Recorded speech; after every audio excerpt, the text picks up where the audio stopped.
kembali teman-teman di PPMK Jawi mengucapkan selamat tahun baru 2021. Semoga di tahun 2021 apa yang kita lakukan di tahun 2020 lebih baik, lebih meningkat, lebih bersih dan lebih maju sesuai dengan moto pertanian kita, mandiri, maju dan modern.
Ingin berkebun sayur tak punya lahan? Ingin berkebun sayur tak punya lahan?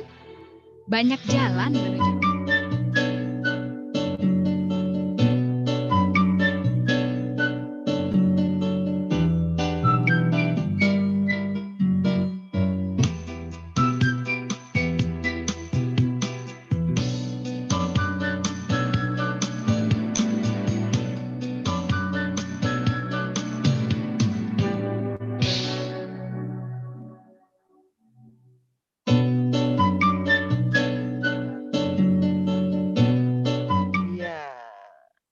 Assalamualaikum warahmatullahi wabarakatuh. Selamat siang menjelang sore Sobat RPC dimanapun Anda berada. Untuk Sobat RPC yang terhubung di Facebook, di Instagram Sobat RPC, dan tentunya juga yang terhubung di live streaming YouTube di 88,6 FM RPC Media Petani Indonesia. Ya, senang sekali saya bisa kembali bertemu dengan Sobat RPC dimanapun Anda berada di acara Saung Tani, Sarana Ruang Informasi Tani. Dan saat ini saya tidak sendiri, seperti biasa saya hadir bersama sahabat saya Mbak Tia. Selamat siang Mbak Tia. Selamat siang Ibu Vera. Ya, bagaimana Mbak Tia, sehat? Alhamdulillah sehat. Wah, aku kok jadi nanya-nanya. Kita Ibu gimana, siang Ibu? ini, Sehat? alhamdulillah sehat. Siang ini kita kehadiran narasumber. Siapakah dia, Mbak Tia? Bapak Insinyur Sutopo MSI. MSI, Bapak Insinyur Sutopo MSI. Sudah terhubungkah kita dengan beliau? Sudah. Sudah ya. Bapak Sutopo. Bapak Sutopo, mendengar suara kami? Suara Pak Sutoponya nggak bisa kita tangkep nih. Nah, mungkin mic-nya bisa dideketin, Pak.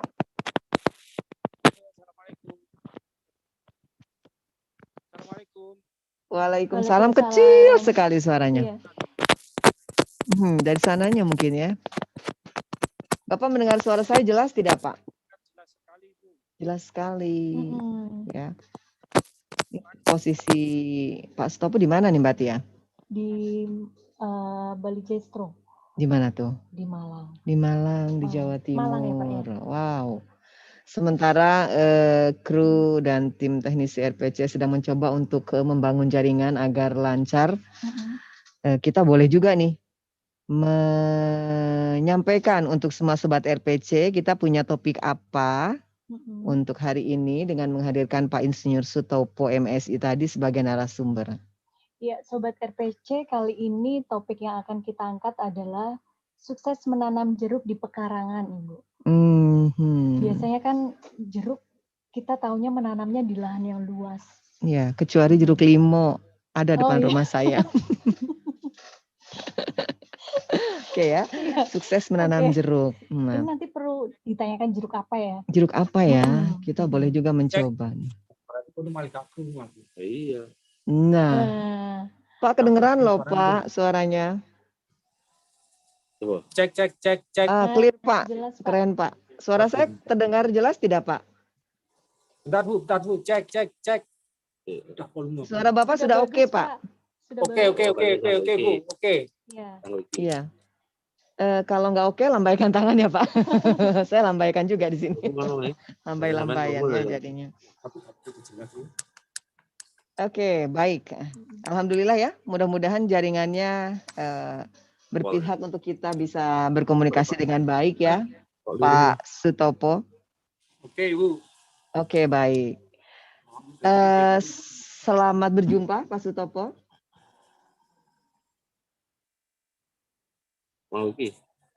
Halo.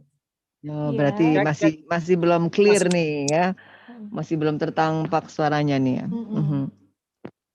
Iya, jadi masih pakai bahasa hati nih. Telepati. Bahasa bibir ya. Halo. Iya. Halo Pak. Gimana suaranya? Suara Bapak sayup-sayup Pak. Udah. Sudah kedengeran? Pak Sutopo? Sudah. Di sini udah jelas. Oh, alhamdulillah. Jadi sudah sama-sama jelas ya Pak. Oke. Jadi nyambung Pak. Oke, baik Pak. Oke. Baik Pak Sutopo, selamat berjumpa. Ini perjumpaan kita yang pertama. Terima kasih sudah mau kami undang. Ya, bersama saya Vira Pak dan sahabat saya Mbak Tia. Kita boleh ngobrol-ngobrol ya Pak ya? Silakan Ibu. Ya. Sebelumnya Pak Sutopo boleh dong menyapa pendengar kita Pak yang tersambung di live streaming YouTube, yang di Facebook, yang di Instagram. Sebutannya Sobat RPC. Monggo Pak. Halo Sobat RPC, selamat sore. Udah Pak, itu aja. Oke ya. Simpel aja. Nggak pakai salam kenal Pak. Salam kenal dari jauh. Yang belum kenal, salam kenal ya. Saya dari Balai Penelitian Tanaman Jeruk dan Buah Subtropika atau Bali Jestro yang tempatnya di Kota Batu, Jawa Timur. Itu pemandangan di belakang di lokasi di Batu ini di lokasi ya Pak ya? Ini di lokasi di depan kantor Bu, di kebun kantor. Oh ya, indah banget pemandangannya. Pekarangan kantor ini. Luar biasa. Baik. Oke Mbak Tia, silahkan. Pak, ini kan tema yang kita angkat kali ini adalah sukses menanam jeruk di pekarangan. Nah, kalau orang Indonesia atau dalam bahasa Indonesia, istilah pekarangan biasanya diartikan dengan tanah di sekitar rumah gitu ya Pak ya? Oke, betul Pak. Tanah di sekitar rumah, halaman rumah, atau tanah yang disiapkan untuk tempat tinggal. Nah, pekarangan ini ada yang skalanya kecil, ada yang sedang, ada yang luas, Pak. Nah, ini jenis jeruk yang cocok untuk ditanam untuk masing-masing skala luasan tersebut gimana, Pak? Oke, Mbak. Jadi memang pekarangan ini berbeda-beda ya kalau di Indonesia ini. Di kota, di desa, kemudian di luar Jawa, itu luasannya sangat berbeda sekali. Kalau di kota-kota besar mungkin punya cuman puluhan meter lah, mungkin barangkali tidak sampai ya.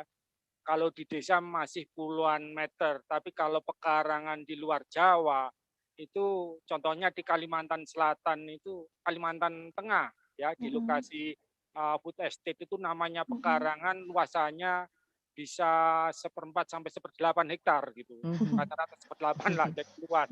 Nah, ini kalau kita kaitkan dengan tanaman jeruk, tentunya kita harus pahami juga sebetulnya kita manfaatkan pekarangan ini untuk apa? Apakah sekedar untuk memperindah pekarangan kita atau untuk produksi, meningkatkan pendapatan, atau memang mau komersial begitu. Nah, tentunya kalau di perkotaan dengan lahan yang sudah sempit ya, paling di depan rumah atau di belakang rumah, tentunya untuk memperindah ya rumah, Kemudian juga sebetulnya bisa digunakan sebagai untuk konsumsi sendiri, ya, untuk konsumsi sendiri. Tapi kalau ini sudah di pedesaan itu paling tidak masih tersedia lah, kalau puluhan meter gitu aja masih bisa. Ini sudah bisa untuk komersial. Apalagi kalau yang di luar Jawa, kita mempunyai jeruk yang bisa dikomersialkan untuk skala pekarangan di perkotaan maupun sampai di skala yang luas tadi, begitu. Oke, baik Pak Sutopo, nyun sewu loh Pak. Bapak ini berprofesi sebagai peneliti, betul Pak? Betul Bu. Peneliti apa Pak? Meneliti apa maksudnya Pak? Ya, sesuai dengan tupoksi kita dari Badan Litbang, jadi Balitjestro itu penelitiannya komoditas mandatnya yang utama adalah jeruk dan buah subtropika. Jadi buah subtropika itu meliputi antara lain apel, lengkeng, stroberi, kemudian buah-buah yang lain, pokoknya buah-buah subtropika lah yang buah impor yang cocok untuk dataran tinggi yang sesuai dengan kondisi iklim kita begitu. Oh ya, berarti memang kita menghadirkan narasumber yang memang kompeten Mbak Tia di bidangnya. Artinya saya boleh tanya semua tentang jeruk ya Pak ya, termasuk Sobat RPC. Nah untuk Sobat RPC yang ingin bertanya langsung mengenai jeruk dan bagaimana cara menanam di pekarangan dan lain sebagainya, Anda bisa melayangkan pertanyaan Anda di live chat YouTube atau di WA di 0812 83 88 7117. Saya ulang. Di 0812 83 88 7117 via WhatsApp ya Mbak Tia ya. Iya. Insya Allah pertanyaan Sobat RPC dapat dijawab mudah-mudahan dengan tuntas oleh Bapak Sutopo yang saat ini sedang berbincang dengan kami. Pak Sutopo, saya kan termasuk rumah yang tidak memiliki pekarangan yang luas. Pekarangannya cuma teras buat duduk gitu. Kan sekarang umumnya begitu ya? Iya betul. Ya untuk tipe rumah 36 katakanlah begitu, tanahnya kan terbatas ya Pak Topo ya. Nah, bisa nggak sih nanam jeruk? Jadi kita punya jeruk yang memang selain sebagai untuk meningkatkan keindahan di ruang tamu atau mungkin di luar ya di rumah kita, itu kita ada beberapa Bu, ada beberapa yang sekaligus bisa dikonsumsi. Jadi ada beberapa tanaman jeruk yang cukup bagus ya, cukup bagus, unik, menarik gitu, bisa dikonsumsi langsung dari kulit sama buahnya. Ya. Seperti tongheng itu ya, kemudian kita juga ada nagamik, tapi kalau yang tongheng itu berbeda dengan nagamik. Ya. Itu kita punya itu, kemudian kita punya yang seperti santang, jadi saya sebut santangnya Indonesia lah, jadi sipaya begitu. Jeruknya kecil-kecil seukuran santang, produktivitasnya tinggi, dan rasanya manis semua. Itu cocok sekali kalau sekedar ditanam untuk tanaman di pot begitu. Kemudian juga ini mungkin ibu-ibu yang senang ya biasanya untuk diet, untuk kesehatan ya. Ini kita punya jeruk lemon ya, lemon yang tanpa biji juga. Ini sangat mudah ditanam di dalam pot. Yang warnanya kuning ya Pak ya? Nah, kalau lemon tanpa biji ini kuningnya tidak kuning betul, tetapi ini tanpa biji sehingga kalau kita buat incubator itu akan mudah sekali karena tanpa biji begitu. Iya. Betul tuh Pak, sekarang sedang jadi tren ya Pak ya. Ya. Dan itu bisa ditanam di pot ya Pak ya? Bisa dengan mudah sekali. Tidak sampai 1 tahun tidak berbuah itu. Mungkin 6 bulan ya, 6 bulan 7 bulan itu cepat langsung berbunga, berbuah itu. Oh, itu sudah bisa dipanen ya, Pak? Bisa. Menarik ya Mbak Tia ya. Boleh tuh ya, selain juga tampilannya kan cantik ya. Namanya apalagi kalau sudah berbuah. Dalam satu pot bisa sampai berapa buah tuh, Pak? Kalau dalam pot itu saya pernah menghitung kalau yang untuk lemon itu bisa hampir sekitar 75 sampai 100. Nah, itu mampu kalau lemon montaji. Banyak ya? Banyak. Jadi kalau setiap hari kita ngambil satu begitu bisa 3 bulan itu. Nggak usah beli buah dong Pak. betul itu. Ya, Iya. betul kan. Apalagi gini Bu, ini di masa pandemi ini ya, kan menyebabkan masyarakat banyak yang di rumah ya. Betul. Jadi bisa melakukan kegiatan-kegiatan yang Ini menimbulkan bisa jadi rasa pilihan, bahagia. Mbak Tia, Betul. ya. Ini bisa jadi pilihan untuk bertanam. Tadi ya, salah satunya pilihannya jeruk ya, seperti sesuai dengan tema kita. Oke, Mbak Tia ada lagi? Ya, ini teknis ya Pak ya, agak ke teknis. Oke, Saya juga masih kurang paham sebenarnya untuk bagaimana cara menanam jeruk. Nah, untuk memilih jenis jeruknya sendiri gimana Pak untuk ditanam? Sesuai ketinggian tanah, luasan, atau bagaimana? Oke, jadi paling tidak kita memang harus tahu dulu kita mau tanam di mana. Apakah di pekarangan yang di samping rumah yang sudah sempit itu tadi, atau mungkin di pekarangan yang lebih luas, yang puluhan meter, atau di mana itu.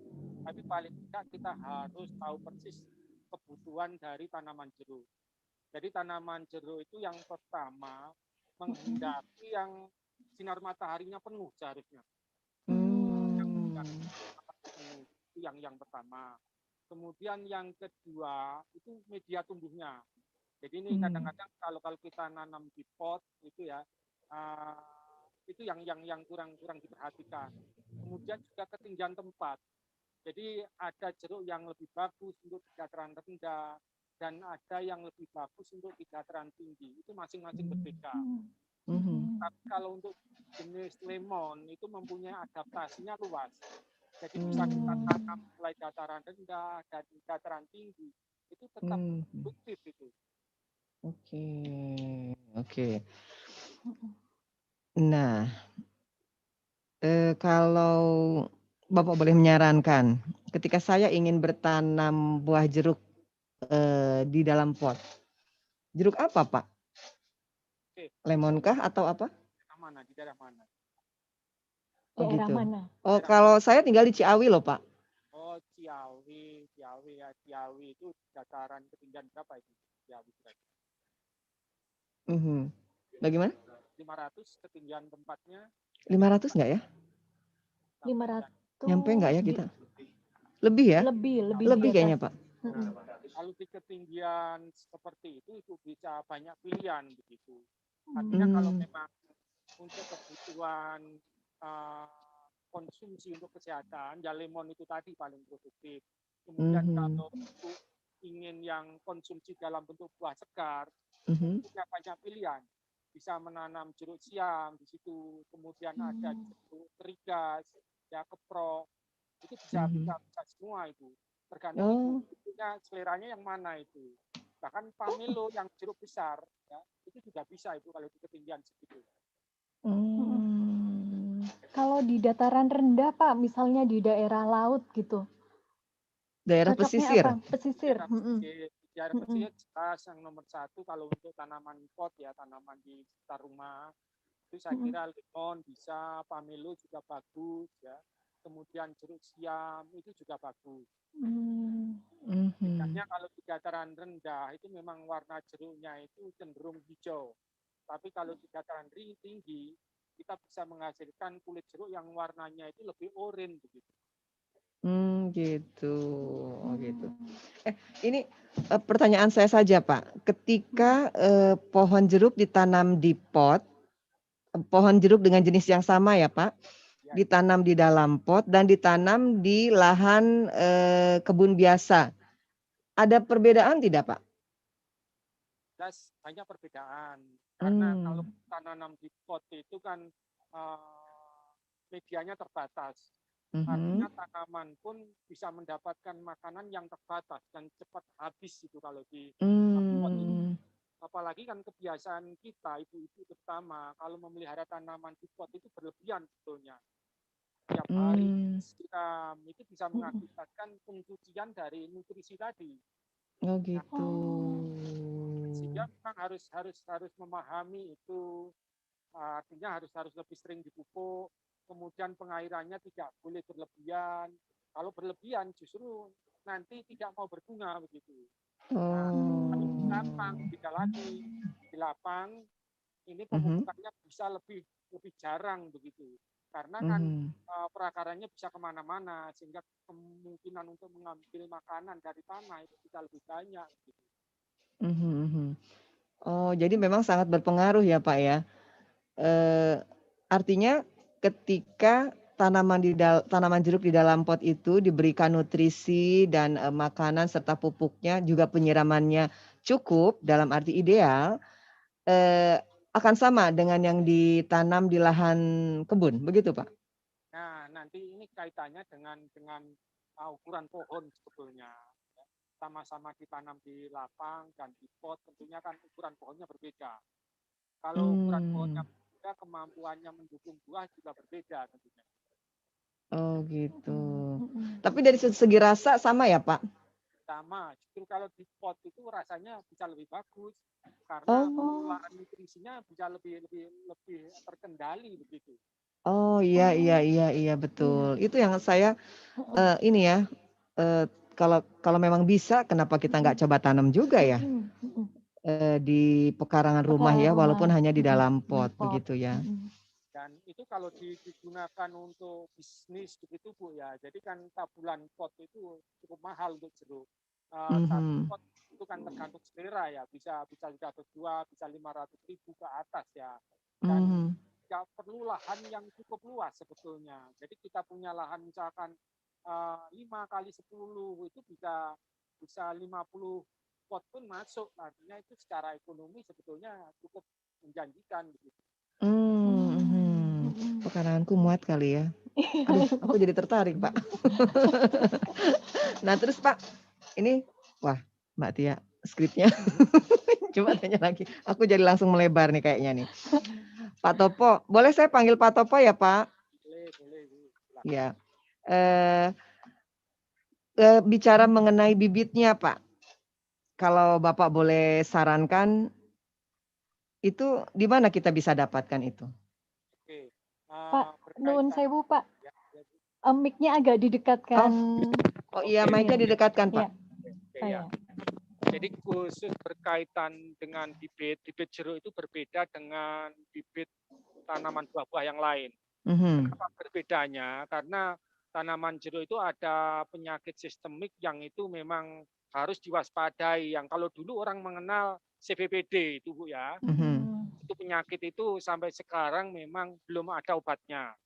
Nah, oleh karena itu bibit yang digunakan ini memang seharusnya adalah bibit yang benar-benar sudah dibebaskan dari penyakit itu.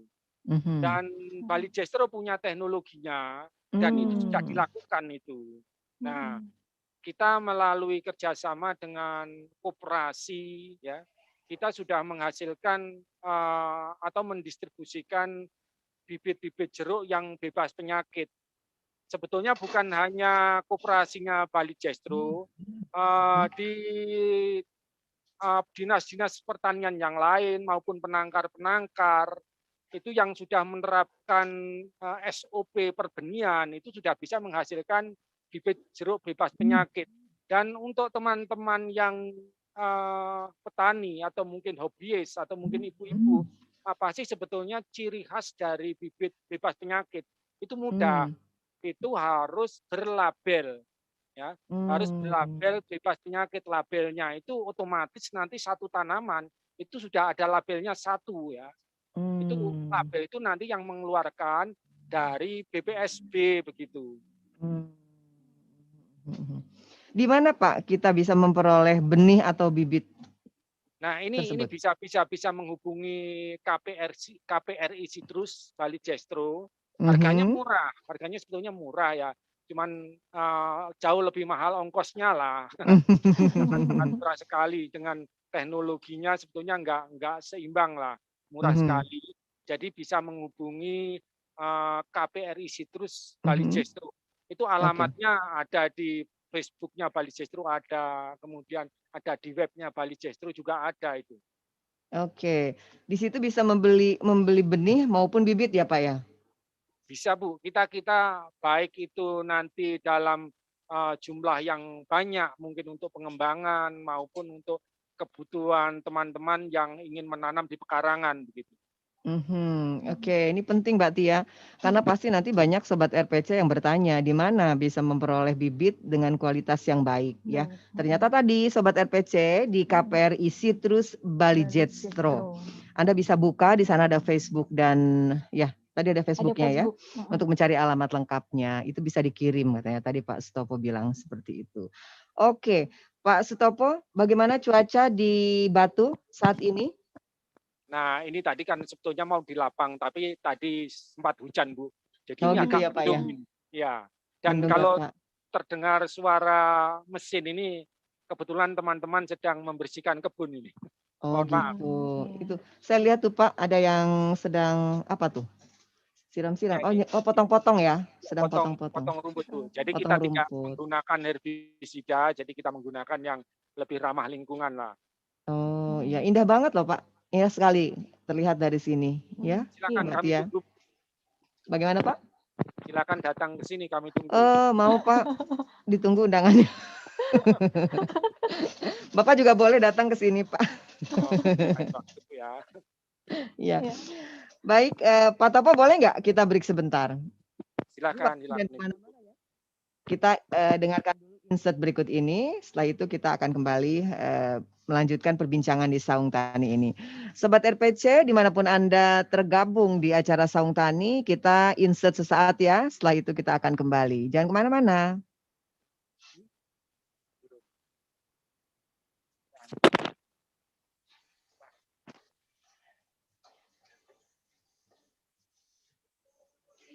Marilah kita semua menanam padi di sawah kita, tanahnya subur, benihnya unggul, menjadikan negara makmur. Ayo bersama membangun pertanian kita.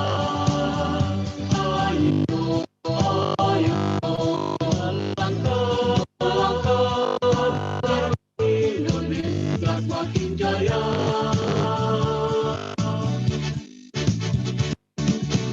Petani maju, mandiri modern, satu data pertanian Indonesia. Marilah dorong petani, satukan langkah di kota tani.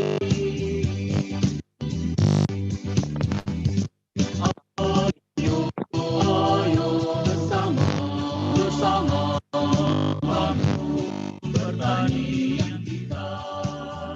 Ayo melangkah agar Indonesia semakin jaya. Petani maju, mandiri modern, satu data pertanian Indonesia. Marilah dorong petani, satukan langkah di kota tani. Satukan langkah di kota tani.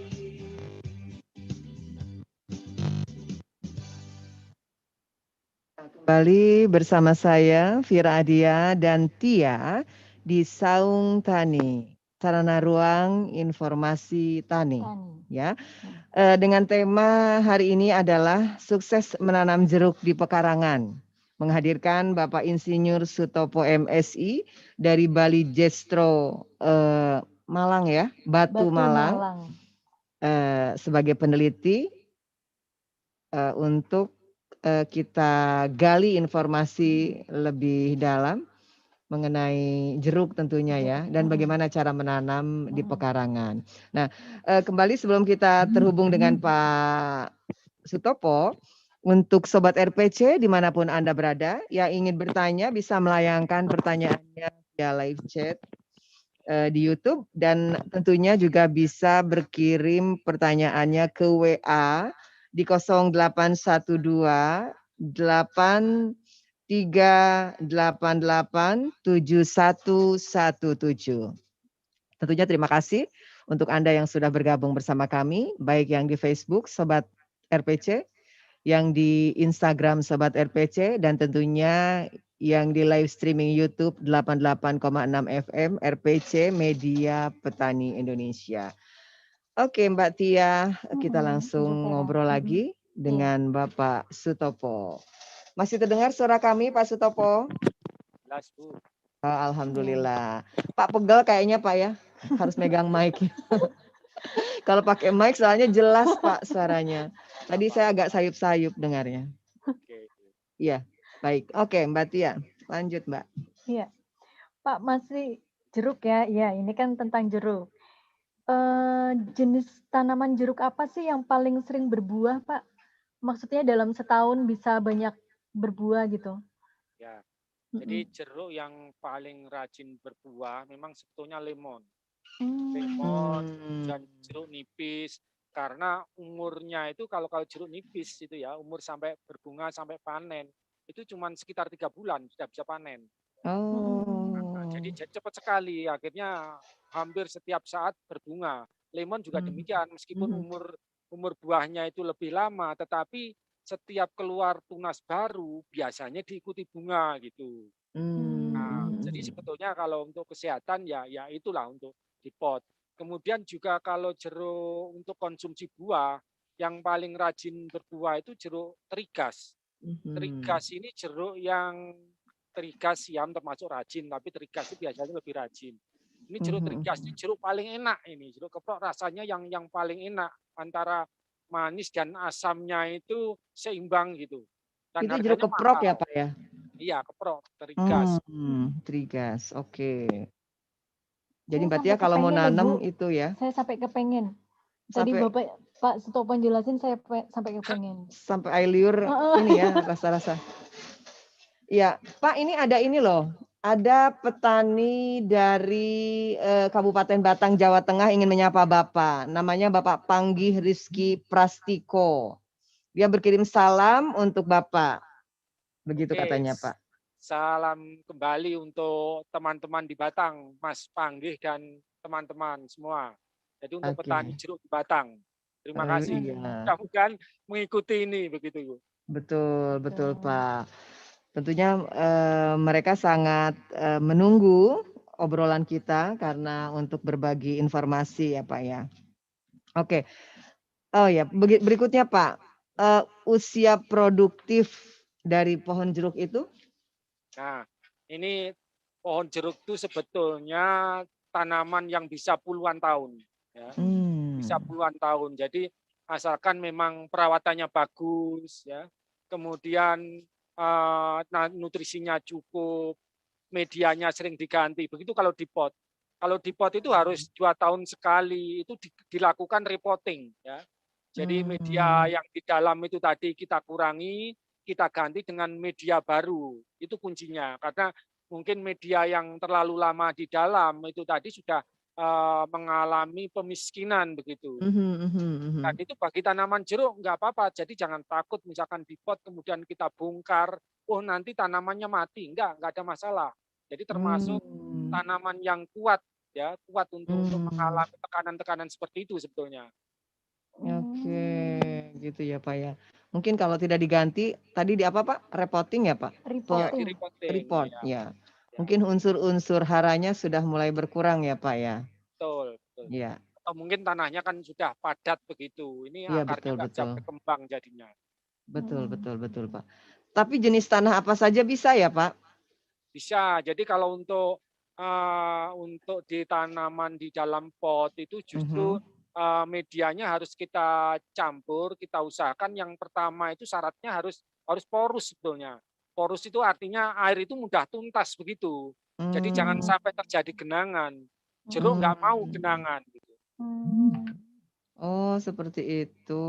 Ya. Oke. Jadi kita tahu ya, walaupun taunya makan doang Pak jeruk. Buah yang paling enak, yang paling simpel ya. Oke, kemudian Mbak Tia, boleh lanjut dengan pertanyaan berikutnya. Susah nggak sih Pak menanam jeruk? Sebetulnya mudah lah, nggak terlalu susah karena kan kalau kita nanam itu keberhasilannya dilihat dari buahnya kan biasanya. Kita paham kalau itu berbuah berarti kita berhasil gitu. Jadi untuk membuahkan jeruk itu paling mudah dan bisa dilakukan sewaktu-waktu, nggak seperti tanaman yang lain harus nunggu musimnya gitu ya. Kalau nggak musimnya kan kadang-kadang tanaman yang lain itu susah. Kalau jeruk tidak. Jadi dengan pengaturan air, pengaturan pupuk itu bisa kita atur bunganya gitu. Makanya nggak ada buah jeruk ya di toko betul. buah. Betul. Selalu ada buah jeruk ya Bu ya. Ya Pak ya. Ya betul itu. Oke. Nah, ini dia Pak. Tadi kita sudah sampai ke media tanam sebetulnya. Tetapi sebetulnya unsur apa sih Pak dalam media tanam pohon jeruk itu yang paling penting? Oke. Jadi kalau ini berbicara di dalam pot itu Bu ya. Iya, karena betul. kalau yang di tanah itu kan sebetulnya semua terpenuhi kan gitu. Betul, iya Pak, betul. Nah, kalau kita membicarakan ini dalam pot, jadi nomor satu sebetulnya kan kesuburan tanah itu tergantung pada media yang dimasukkan di pot itu. Maaf, ini ada gangguan suara nggak Bu? Enggak, Bapak clear sekali. Oke. Jadi yang pertama harus media yang kita masukkan itu selain poros harus memang memiliki kandungan nutrisi yang tinggi. Nah, tapi biasanya nggak bisa kita mencari media yang porus kemudian nutrisinya tinggi, itu sepertinya nggak mungkin karena porus itu kan menyebabkan pencucian begitu. Nah, pertama perhatikan aja dulu medianya harus porus. Media porus ini yang subur harus diambilkan dari tanah lapisan atas. Ya. Ini kalau teman-teman yang di daerah pegunungan ya sebetulnya tanah-tanah yang lapisan atas di pegunungan atau tanah endapan gunung itu sangat subur itu.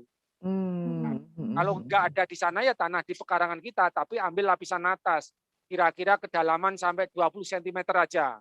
Ya, yang kebur yang warnanya agak hitam itu.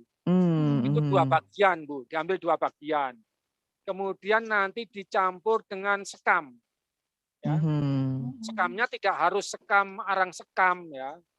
Jadi sekam yang masih mentah nggak masalah. Ya. Karena itu lebih lama terombak sehingga menjaga porositas tanahnya gitu ya. Jadi sekam itu 1 bagian, kemudian 1 bagian lagi ditambah kompos itu. Jangan menggunakan pupuk kandang yang masih mentah. Ini kompos intinya atau kotoran kambing ya, tapi yang sudah matang begitu. Jadi itu ya, jadi media itu dulu.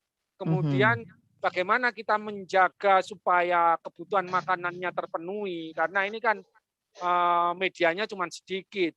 Ya, otomatis perawatannya, pasokan pupuknya ya. Pasokan pupuknya harus lebih sering dibandingkan dengan tanaman di lapang. Nah, kalau kita berbicara pupuk apa yang baik untuk tanaman di dalam pot? Nah, karena kalau kita tanahnya dalam pot itu pupuknya lebih mudah tercuci, ya kalau pupuk biasa kan akan mudah tercuci itu.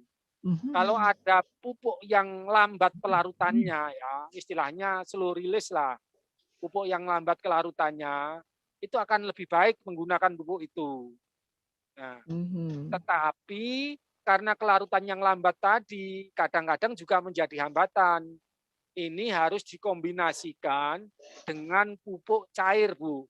Jadi pupuk dilarutkan, ya, dilarutkan yang itu disiramkan cukup 1 bulan sekali begitu. Udah dicatat ya Mbak Tia? Nanti kita praktek. Ya, sepertinya tidak susah, tetapi juga tidak mudah kalau tidak mengikuti aturan yang seharusnya ya, Pak Sutopo ya, untuk mendapatkan hasil yang maksimal.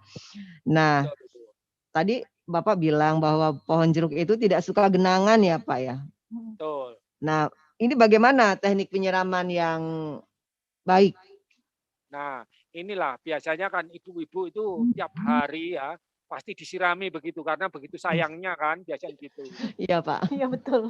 Bahkan berlebihan gitu ya, Iya betul. berlebihan. Ya ini resikonya. Kalau disiramnya itu berlebihan, satu yang jelas pencucian tadi sebetulnya. Jadi kita nyiram itu jangan sampai justru airnya sampai keluar. Karena kebutuhannya nggak sampai segitu sebetulnya. Ya. Kalau keluar itu sebetulnya kemampuan tanah memang tidak sampai segitu. Itu yang terbuang itu. Kalau airnya keluar terbuang itu kan bukan air yang hanya air, tapi air mengandung nutrisi. Iya ya. Nah, seperti kita Betul, mencuci ya. beras itu jadinya ya. Nah, itu. Iya. Kemudian bagaimana kalau begitu nyiramnya berapa kali kan? Masalah nyiramnya berapa kali itu kan sebetulnya tergantung cuacanya ya, tergantung lingkungannya. Kalau mungkin musim hujan kan tanahnya basah terus. Ya, kalau musim kemarau di tempat-tempat tertentu mungkin penguapannya nggak banyak, nggak cepat terkering. Dan di tempat tertentu juga lebih cepat kering kan begitu. Sebetulnya standarnya mudah sekali itu. Coba aja digali, dikerok sedikit gitu tanahnya. Kalau di kedalaman misalkan 5 sampai 10 cm itu sudah kering, itu waktunya dikasih air gitu. Jadi jangan setiap hari disiram. Kalau sudah kering ya 5 cm sampai 10 cm itu ditambah air. Berapa air yang harus diberikan? Nggak usah banyak-banyak ya Bu ya. Jadi sekitar paling banyak itu 25% dari volume media. Ya. Jadi kalau medianya misalkan 10 liter ya, 10 liter ya paling banyak ya kalau 25%-nya atau 10%-nya ya 1 liter, 2 liter cukup itu sebetulnya. Sehari, Pak? Iya, 1 kali penyiraman. Enggak harus tiap hari. Jadi kan nanti kita lihat lagi. Oh ternyata di kedalaman 5 cm tadi kok udah kering. Baru kita siram lagi, jangan tiap hari. Gitu. Maksud hati supaya subur. Nggak taunya mati dan nggak berbuah. Nggak mau berbunga, Bu. Oh nggak mau berbunga ya Pak resikonya ya? Jeruk itu kalau mau berbunga, dia itu justru harus mengalami kekeringan, stres air. Biar daunnya tua, kemudian tidak terjadi pertumbuhan. Di situ nanti akan menyimpan makanan di tunasnya, di mata tunasnya itu. Ya. Nanti mata tunasnya itu banyak makanan, kemudian pada saat dikasih air yang keluar bunga. Nah, kalau daunnya masih muda, tapi juga begini cara ini trik sebetulnya, tip untuk pembukaan ya Bu, tip untuk pembukaan jeruk sebetulnya yang teman-teman di pot. 1, hindari air terus-menerus. Kedua, lakukan pengeringan. Sebetulnya tidak semua pengeringan itu bisa menghasilkan bunga. Kita harus tahu dulu kondisi kesiapan tanaman. Jadi tanaman itu siap dibungakan kalau sebagian besar daunnya itu sudah tua semua. Kalau daunnya sudah tua, dikeringkan beberapa minggu, ya, terus disiram, itu nanti keluar bunga, Bu. Tapi kalau pada saat daunnya masih muda, dikeringkan, kemudian nanti disiram, yang keluar bukan bunga, masih tunas baru lagi. Gitu. Gitu tuh Mbak Tia. Jangan banyak nyiram, Mama. Iya. Rajin menyiram, tetapi jadinya tidak berbunga ya. Jadi biarkan juga mengalami kekeringan ya. Diperiksa juga sebanyak 5 cm sejauh mana kekeringannya. Gitu ya. Oke, itu tadi mengenai penyiramannya. Sekarang tentang ini Pak, kebutuhan sinar mataharinya gimana Pak? Nah itu. Oke, sebetulnya memang pembungaan itu juga ada kaitannya dengan sinar matahari. Jadi di tempat-tempat yang mendapatkan sinar matahari yang cukup, itu pohon akan semakin rajin berbuah dan kualitasnya semakin baik. Jadi kalau misalkan kita ingin memasukkan tanaman itu ke dalam ruangan atau di teras yang tidak ada pencahayaannya, itu harus bergantian begitu, jangan terus-terusan dikasihkan di teras gitu. Jadi ya mungkin pada saat pencahayaan bagus itu ditaruh di luar supaya mendapatkan cahaya matahari bagus gitu. Nanti setelah itu mungkin bisa dipindah lagi ke dalam begitu. Ya, seperti pada umumnya tanaman ya Pak, memang membutuhkan sinar matahari ya Pak. Iya. Oke. Nah, tadi sudah ya Mbak Tia ya? Jenis pupuk sudah ya? Sudah. Bapak sudah sampaikan itu. Nah, oh ya Pak, kalau menyiram kan tidak perlu setiap hari. Kita lihat lagi media tanamnya seperti apa. Seperti tadi yang sudah disampaikan Pak Sutopo. Nah, kalau untuk memberi pupuk Pak atau nutrisi, ini sebaiknya dalam jangka waktu berapa ini sekali Pak? Kalau tanaman di dalam pot itu bisa cukup 1 bulan sekali, Bu. Jadi tidak usah banyak-banyak. Misalkan kita ngasih pupuk, misalkan mau saya siram satu gayung itu kan sekitar 1,5 liter. Ya, 1,5 liter dikasih kira-kira 15 gram atau 10 gram itu sudah cukup.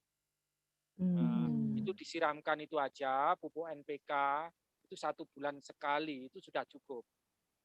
Oke, 1 bulan sekali. 1 bulan sekali. Ini nyiram tiap hari, ngasih pupuk seminggu sekali, ya sudah selesai, nggak jadi berbuah. Jeruknya. Maksud hati supaya banyak buahnya Pak tadinya, ternyata salah ya. Oke Mbak Tia, ada pertanyaan lainnya?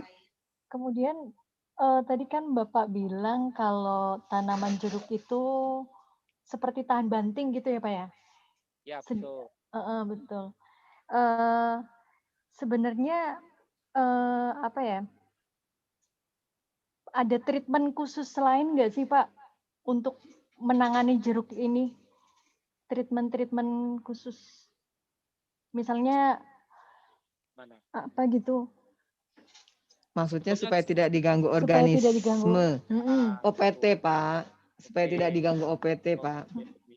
Ya tentunya tanaman apapun itu ada ya, namanya hama penyakit itu selalu ada. Tapi kalau kita bertanamnya di pekarangan, apalagi tabulan pot di depan rumah atau di samping rumah, kita kan sekarang sudah banyak ya. Jadi bahan-bahan yang ramah lingkungan. Jadi menghindari bahan-bahan kimia lah, hindari. Sebetulnya sudah banyak itu. Salah satu contoh yang sederhana kan sebetulnya kan seperti deterjen, itu pun nggak bisa.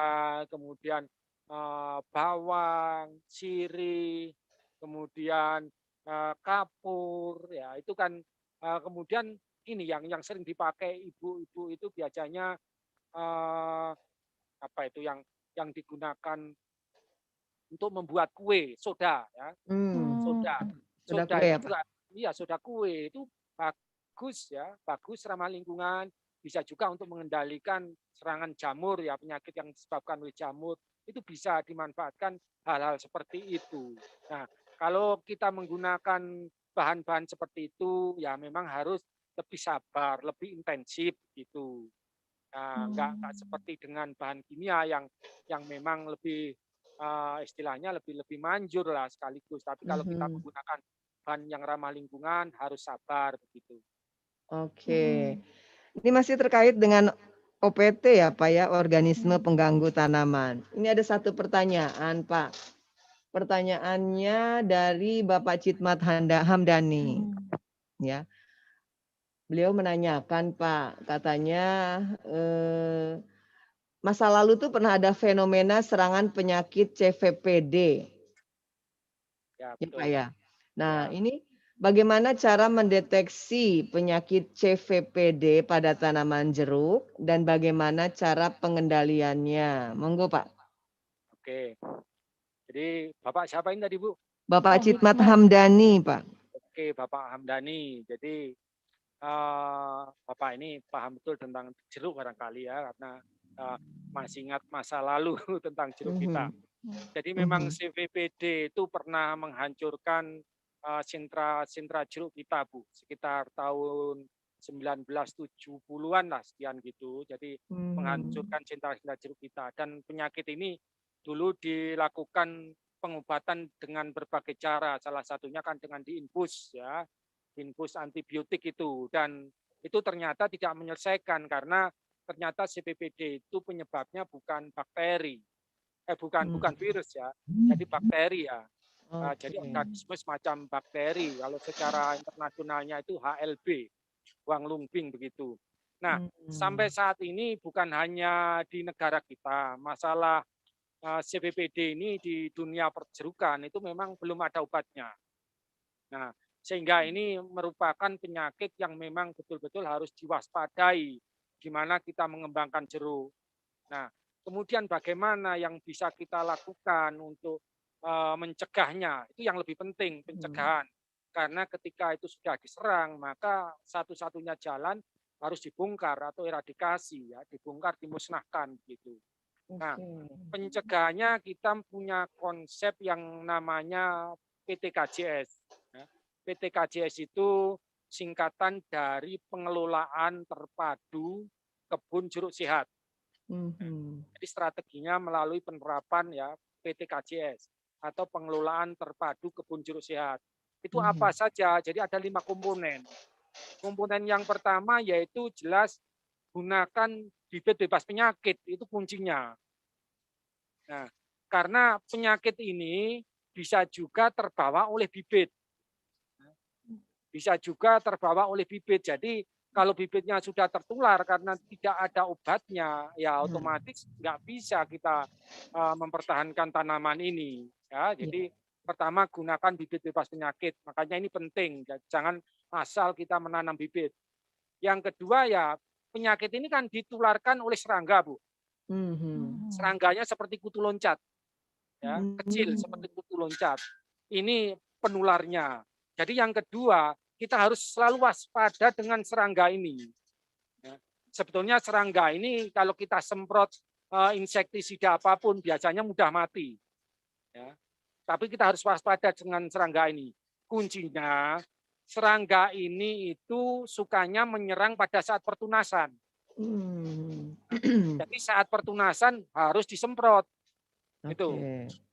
Saat pertunasan disemprot. Jadi intinya kalau sudah ada tanam bibitnya sudah sehat, kemudian serangga penularnya enggak ada, berarti kan aman itu. Betul. Nah, aman. Kalau di pot sebetulnya cukup itu. Cukup 2 itu. Kalau di lapang itu masih ada 3 tambahannya ya. Oh ya. Karena di lapang itu kan kawasan kadang-kadang banyak serangga penular juga.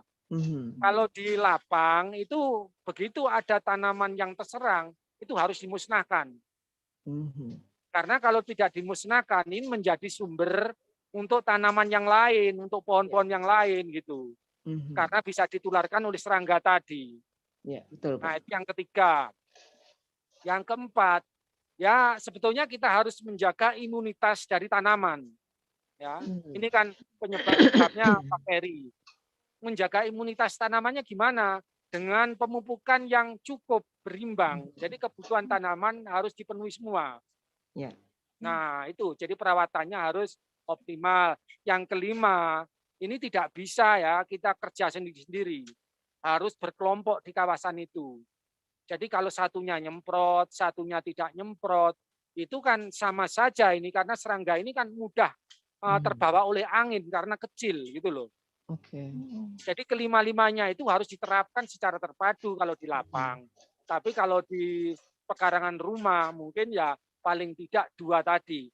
Gunakan bibit bebas penyakit, kemudian jangan lupa pada saat pertunasan itu dilakukan pencegahan dengan menyemprot dengan insektisida tadi. Iya, baik. Jelas sekali ya, Pak Sutopo menjelaskan dengan rinci ya. Mudah-mudahan bisa menjawab juga tadi apa yang ditanyakan Pak Citmat Hamdani. Ini menyusul ada pertanyaan lainnya, silakan Mbak Tia.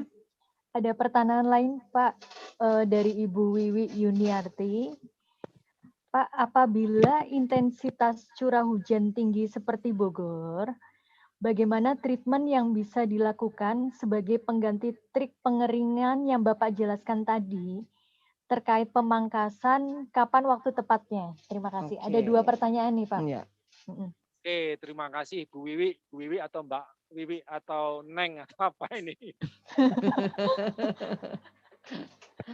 Ini tanamannya di pot atau di lapang ya? Sepertinya di pot. Di pot. Ini sepertinya di pot ya. Di pot. Pot. Oke. Sebetulnya kalau di pot itu mudah ya untuk triknya itu yang satu yang pertama ya jelas jangan disiram gitu. Yang kedua kalau musim hujan gini gimana? Bisa ditutup itu. Bisa ditutup dengan mulsa atau dengan plastik apapun, yang penting air tidak bisa masuk. Begitu.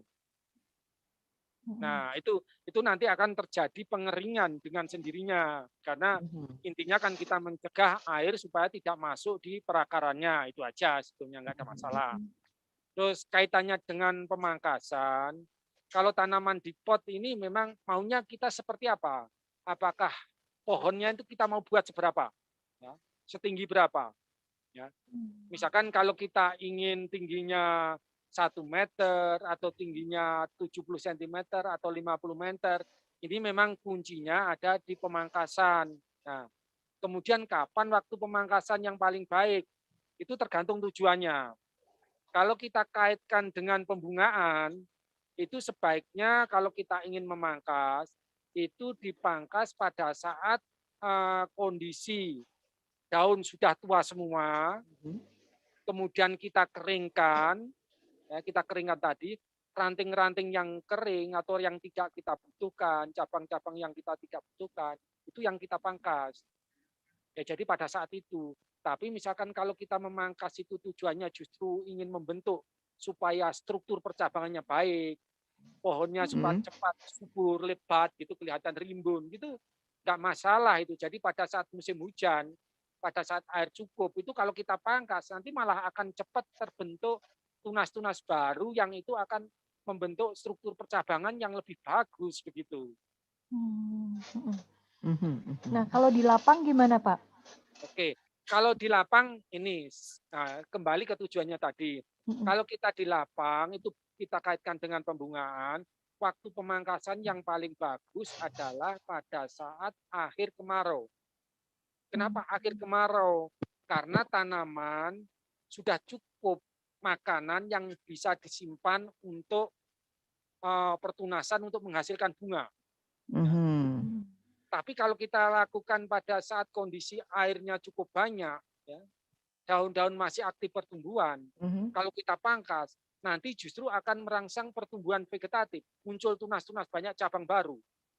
Ketika muncul tunas cabang-cabang baru, nanti cadangan makanan itu dihabiskan untuk membentuk pertumbuhan cabang dan tunas baru begitu. Akhirnya buahnya tidak maksimal ya, Pak? Ya, tidak maksimal karena kan tidak cukup untuk menghasilkan bunga. Begitu. Nah, itu tentunya harus ada tips juga ya. Berarti itu salah satu cara untuk meningkatkan produktivitas tanaman jeruk ya, Pak ya? Betul, dan kalau itu pohonnya sudah dewasa, artinya sudah memasuki fase berbuah, tidak boleh melakukan pemangkasan lebih dari 15%. Ya. Karena kalau pemangkasan terlalu banyak, nanti semakin banyak mata tunas yang seharusnya mengeluarkan bunga ikut terpangkas.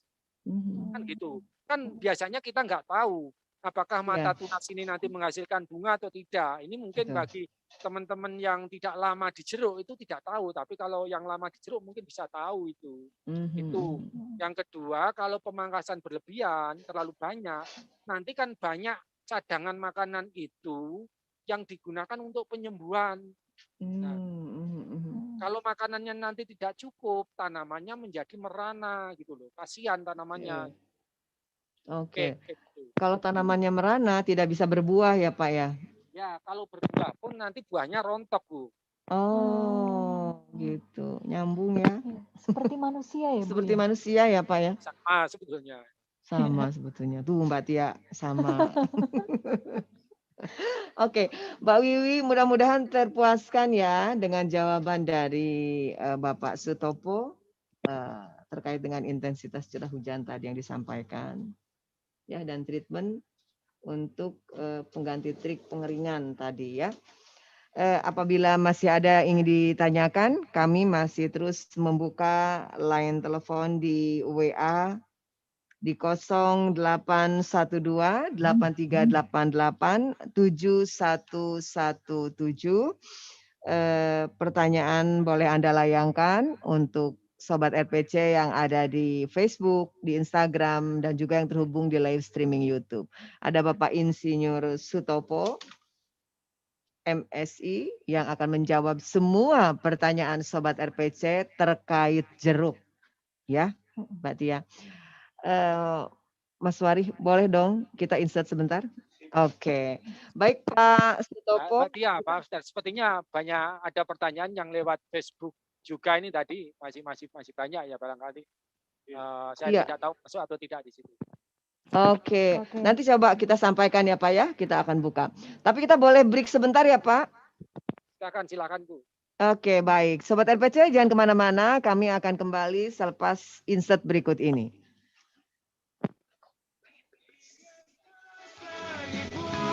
Pakai maskermu, cuci tangan pakai sabun, jangan sampai tertular. Ingat selalu pesan ibu, jaga jarakmu, hindari kerumunan, jaga keluargamu.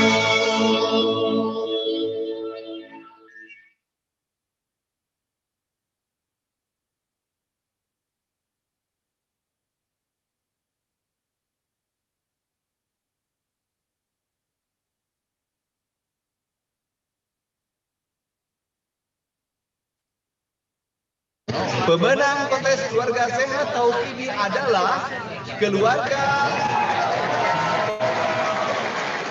Nah, kepada keluarga juara kami persilakan menyampaikan kata sambutan. Terima kasih atas penghargaan ini. Keluarga saya sehat karena banyak makan buah-buahan dan sayuran, terutama buah dan sayur yang ditanam secara organik. Kalau Anda mau sehat, ikuti keluarga kami. Pertanian organik, sehat untuk konsumen, aman untuk lingkungan, sejahtera untuk petani.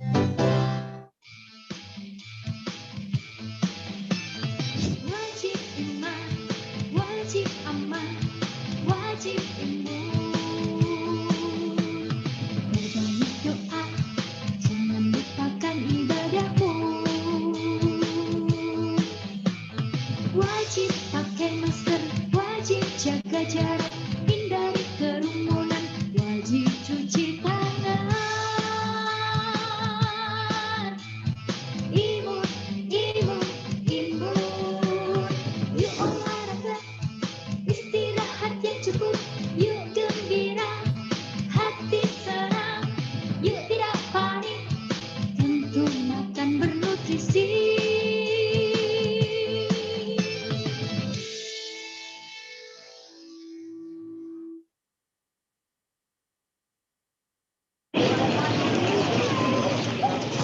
Bapak-bapak dan ibu-ibu, atas nama seluruh keluarga, saya mengucapkan terima kasih atas kehadirannya di acara kami ini.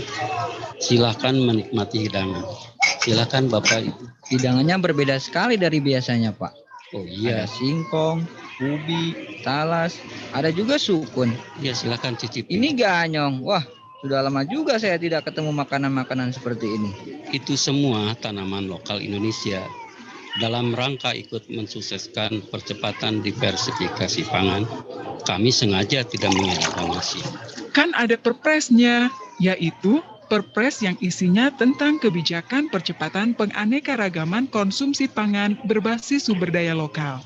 Dengan aturan ini, pemerintah mendukung konsumsi beraneka ragam bahan pangan yang mengacu pada skor pola pangan harapan. Perpres ini juga mengisyaratkan dukungan supaya kita mengoptimalkan peran pangan lokal seperti ini. Kalau begitu, kita bisa melestarikan lagi tanaman lokal yang sebenarnya bisa jadi bahan pangan selain padi-padian atau bahan pangan yang ada saat ini ya Pak? Iya Pak, ya betul. Memang seharusnya begitu. Anu langkung penting mah, tanaman lokal teh ditinggal leluhur urang sadaya. Kandunganana langkung sae, oge langkung alami. Kurangi ketergantungan kita pada beras atau nasi. Konsumsilah beragam pangan lokal untuk kesejahteraan masa depan. Pesan ini disampaikan Radio Pertanian Ciawi. Untuk menjawab situasi dan kondisi yang terjadi akibat COVID-19, pemerintah berencana untuk menerapkan kebijakan new normal. Tatanan baru ini diharapkan dapat menciptakan transformasi perilaku hidup di masyarakat untuk menjalankan aktivitas normal, namun dengan tetap secara disiplin menerapkan protokol kesehatan. Kebijakan new normal tidak boleh melemahkan peran pertanian sebagai sumber utama kehidupan. Maka petani sebagai aktor utama di sektor pertanian harus tetap berkomitmen menjalankan perannya. Berikut adalah protokol kesehatan bagi para petani agar tetap bekerja dan berproduksi di masa kenormalan baru nanti. Yang terpenting, petani agar tetap menjaga kebersihan dengan rajin mencuci tangan setiap, sebelum, dan setelah beraktivitas sesuai standar kesehatan yang berlaku. Petani juga diharapkan agar tetap menerapkan norma baru dalam bersalaman dengan tidak saling berjabat tangan. Petani harus disiplin dalam penggunaan alat pelindung diri seperti masker. Petani diharapkan selalu menjaga dan meningkatkan sistem imun tubuh dengan mengkonsumsi makanan bergizi seimbang. Saat beraktivitas, petani diminta agar tetap menjaga jarak aman minimal 1 meter atau lebih dan hindari kerumunan. Agar tetap sehat dan bugar, petani diminta agar disiplin dalam menerapkan pola hidup sehat dengan rajin berolahraga dan istirahat yang cukup. Agar target produksi tercapai, petani diharapkan dapat mengoptimalkan alat mesin pertanian dan tidak lupa untuk tetap memperhatikan kebersihan dari alat-alat pertanian yang digunakan. Terakhir, petani diminta untuk tetap produktif dan tetap semangat bekerja.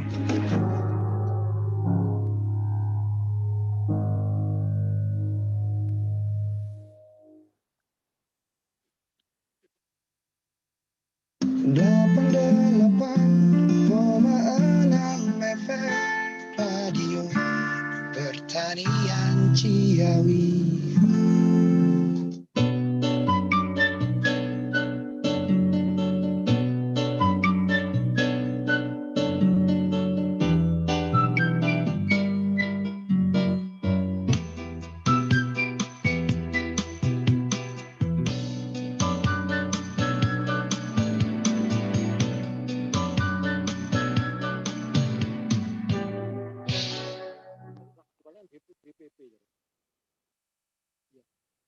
Dan Tia.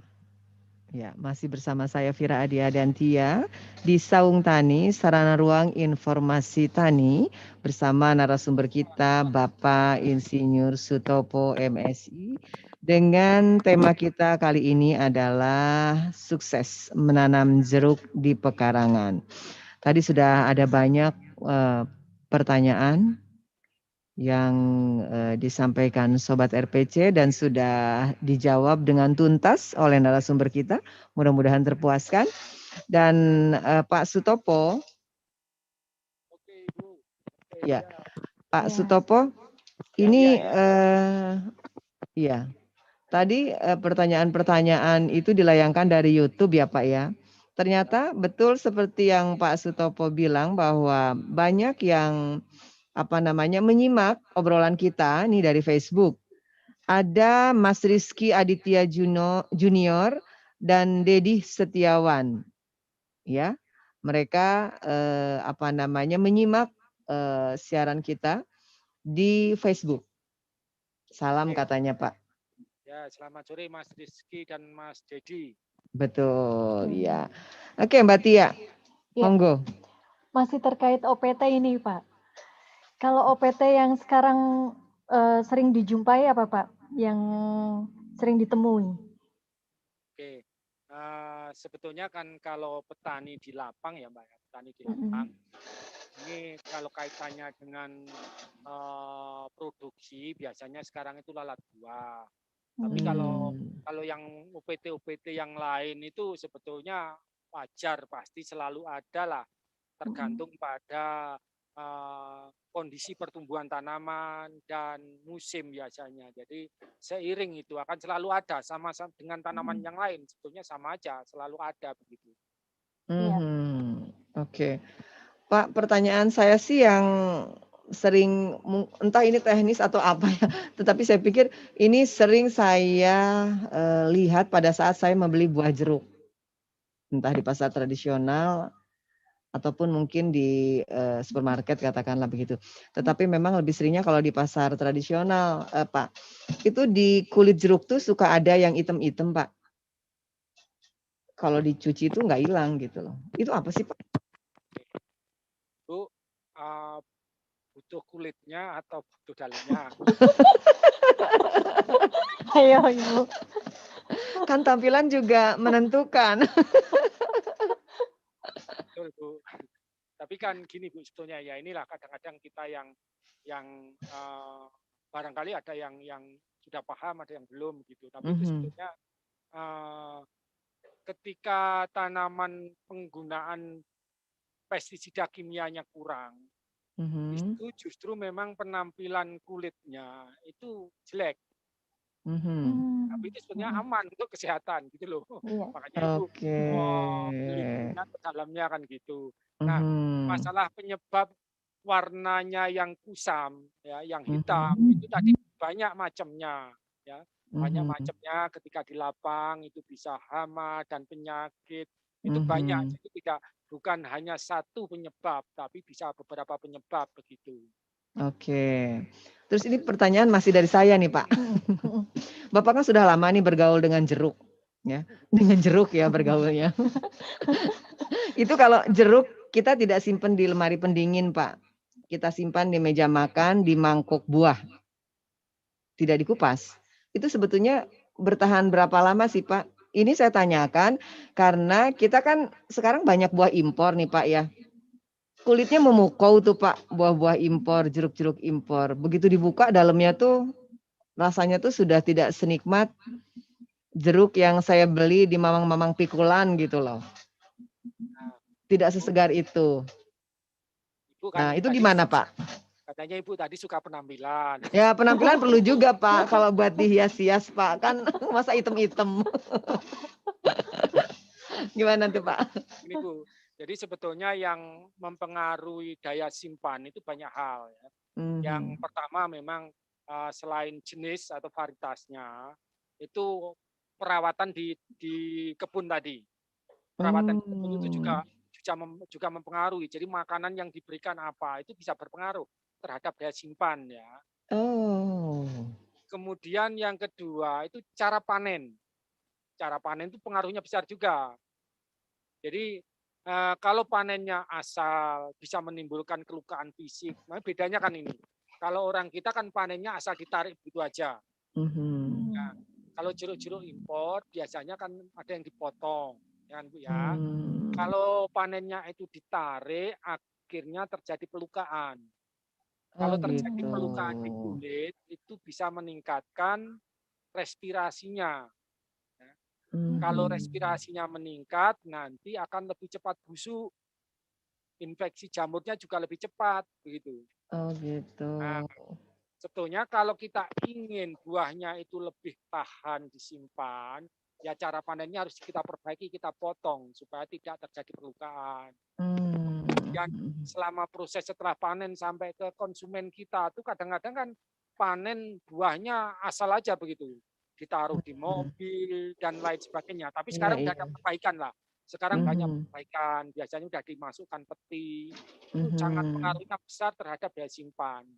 Karena itu kalau mau buah lokal yang daya simpannya lebih lama harus dilihat itu sudah apa itu istilahnya seperti busam apa itu seperti denyek, Pak.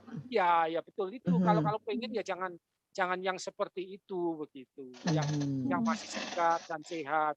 Kalau kondisi seperti itu, misalkan kita 1 minggu, 2 minggu dalam kondisi normal tanpa dimasukkan di lemari pendingin, nggak masalah. Tetapi Ibu harus tahu gini. Jadi ketika buah jeruk itu dipanen, itu akan terjadi peningkatan karena ada perombakan padi. itu menjadi gula, semakin manis. Itu biasanya itu waktu 1 minggu setelah panen itu puncak gulanya paling tinggi, paling manis. Nanti semakin lama ya nanti akan menurun kadar gulanya, kemudian asamnya yang meningkat itu. Idealnya ya kalau tanpa perlakuan apa-apa alami ya 1 minggu aja lah. Gitu. Cukup mampu. Kalau yang impor itu Bu ya, yang Ibu tadi kualitas dalamnya sudah seperti itu, mungkin ketika Ibu beli itu panennya sudah 3 bulan yang lalu. Betul Pak, betul. Selama 3 bulan itu terjadi proses banyak perubahan kandungan nutrisi di dalam buah karena mengalami respirasi, pembongkaran itu tadi. Kualitasnya sudah jauh menurun Bu sebetulnya.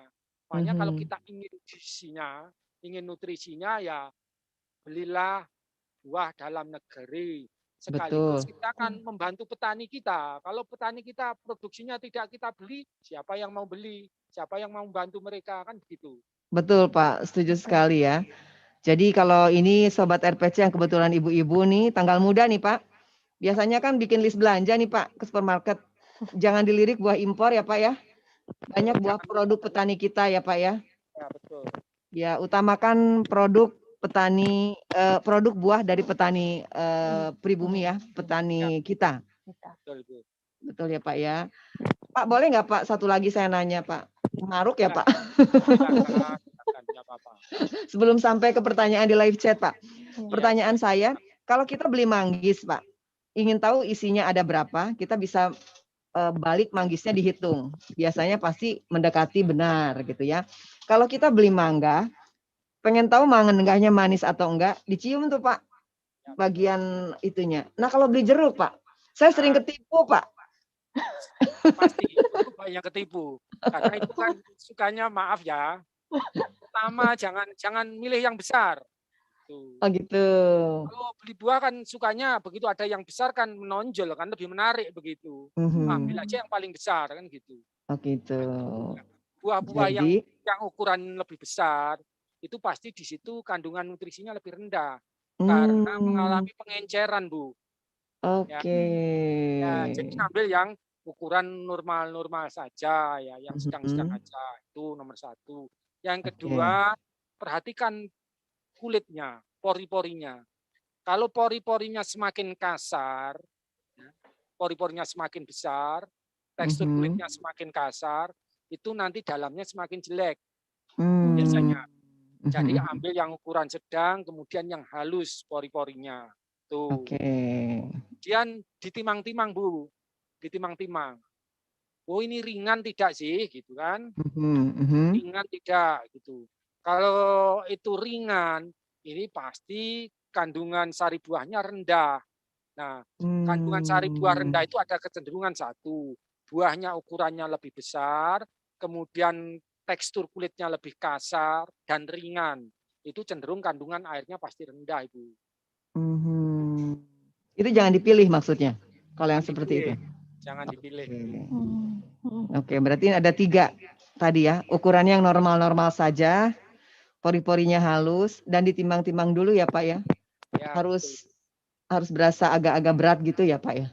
Kemudian kalau warna Bu ya, misalkan kalau warnanya kalau kuningnya kuning pucat, ya, kuning pucat, kemudian muncul dari 1 titik, biasanya itu ada pelukaan itu bisa karena hama atau yang lain. Jadi biasanya belum matang sempurna, tapi warna yang muncul tadi akibat pelukaan. Itu biasanya nanti rasanya akan asam begitu. Oh gitu. Nah, ini penting loh Pak. Soalnya supaya tidak ibu-ibu semakin bersemangat. Ibu ini. Bersemangat untuk membeli buah jeruk dari petani kita tentunya ya Pak ya. Oke, Mbak Tia nih kayaknya ada pertanyaan dari live chat dari YouTube nih sepertinya ya. Dari YouTube. Silakan Mbak Tia. Ya, Bapak, ini ada pertanyaan dari Ibu Raras Suwangi Susani. Bapak, saya menanam jeruk karena sering membutuhkan daun jeruk untuk memasak. Namun daunnya habis dimakan ulat. Apakah perawatan pohon jeruk yang dikonsumsi konsumsi buahnya itu berbeda dengan yang dikonsumsi daunnya. Ya, silakan Pak. Bu Raras, ya ini termasuk penggemar jeruk. Jadi kalau jeruk yang biasanya dikonsumsi daunnya itu kan jeruk purut ya Bu ya. Biasanya untuk aroma, kemudian untuk pecel ya, sambal dan lain sebagainya itu. Betul. Itu kalau yang daunnya itu biasanya jeruk purut, tapi jeruk purut itu sebetulnya buahnya juga bisa digunakan untuk masak. Ini malah yang ekspor permintaan ke Eropa itu kan justru buahnya jeruk purut ini. Nah, itu sebetulnya kalau yang daun biasanya jeruk purut ini. Nah, karena ini untuk keperluan konsumsi sendiri, intinya memang kita harus hati-hati dalam menggunakan pestisida, Bu ya, obat-obatan ya. Kalau perlu jangan gunakan kimia. Kalau ditanam sendiri kan mungkin di pot ya, 1 atau 2 pohon kan. Nah, kalau hanya diambil daunnya aja nggak ada masalah. Saya kira kuncinya hampir semua jeruk, baik itu ditanam di pot atau ditanam di lapang, itu pada saat pertunasan itu paling banyak muncul ulat dan penyakit yang lain. Jadi kuncinya itu hanya pada saat keluar daun baru. Ini kesukaannya bapak-bapak daun muda gitu. Bapak-bapak menarik perhatian ya Pak ya. Iya, betul Pak. Jadi betul itu kuncinya itu. Jadi ke setiap daun muda itu aja yang diwaspadai. Kalau itu untuk konsumsi sendiri hanya ulat ya, atau mungkin kutu 1-2 ya. Kalau di dalam pot bersihkan aja pakai tangan. Kalau takut pakai tangan ya mungkin pakai sarung tangan. Itu lebih aman begitu. Atau kalau menggunakan pestisida ya yang alami begitu. Itu kalau di rumah itu. Oke. Mbak Raras pasti ini ada sambungan pertanyaan nih kalau kayak gini. Boleh langsung menyambung pertanyaan berikutnya. Kalau kedapatan daunnya sudah habis dimakan ulat, gimana dong Pak? Sementara masak harus jalan terus nih Pak. Betul. Jadi gini, kalau daunnya sudah terlanjur dimakan ulat, nggak apa-apa. Misalkan ada daun yang kering atau daun yang tua, gitu agak tua, pangkas saja sekalian. Pupuk dipangkas ya, jadi dipangkas dipupuk gitu. Intinya kenapa? Karena justru pemangkasan itu akan memicu keluarnya tunas baru, Bu. Jadi ada perubahan hormonal di situ. Kalau kita memangkas jeruk itu nanti akan diikuti oleh pertunasan. Kan ini yang kita mau kan daun. Kalau Ibu malah tunggu lama, kalau ditunggu dibiarkan aja, nanti malah lama keluar daunnya. Tapi kalau kita pangkas itu akan terpacu untuk keluar tunas baru. Gitu. Daun-daun muda tadi ya Pak? Iya betul. Ya tapi rantingnya kita pangkas. Oke, rantingnya. Nanti dari mata tunasnya itu akan langsung keluar daun begitu. Oke. Nah itu Bu Raras, semoga bisa menjawab. Mudah-mudahan bisa dipraktekkan ya Mbak Tia ya. Iya, dipraktekkan di rumah. Jadi kalau masak nggak repot Mbak. Iya. Tapi kalau repot-repot larinya ke pasar biasa. Iya. Baik, ini kemudian ada lagi nih Pak, masih dari YouTube ya Mbak Tia. Iya. Ini Dunia Tanaman 29. Nih, dia berkomentar nih Pak, katanya sangat bermanfaat sekali. Kebetulan menanam jeruk Pontianak. Nah, mohon pencerahannya tentang penyakit jeruk. Terima kasih ya. Tadi kurang lebih sudah beberapa disampaikan ya Pak ya. Oke, betul Bu. Ya. Pak, monggo Pak. Ada yang mau disampaikan? Oke, salam untuk teman-teman dari Dunia 29 Bu ya. Betul, betul Pak. Nah, ini Pontianak itu mungkin nanamnya ini di lapang ini.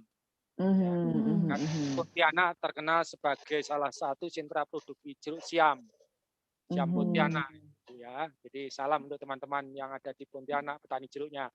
Nah, ini sebetulnya sangat banyak kalau kaitannya dengan penyakit. Saya kira kita bahas 1 hari gitu nggak akan ada selesainya gitu.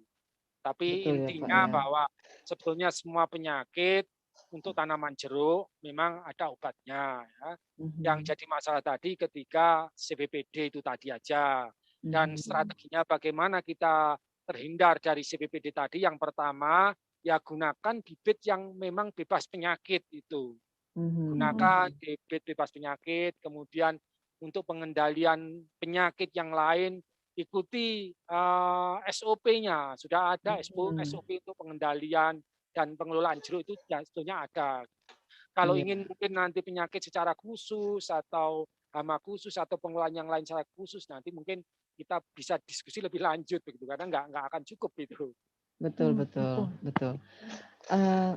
Pak, sebetulnya kalau masa kecil saya dulu, Pak, kebetulan saya besar di Provinsi Jawa Barat.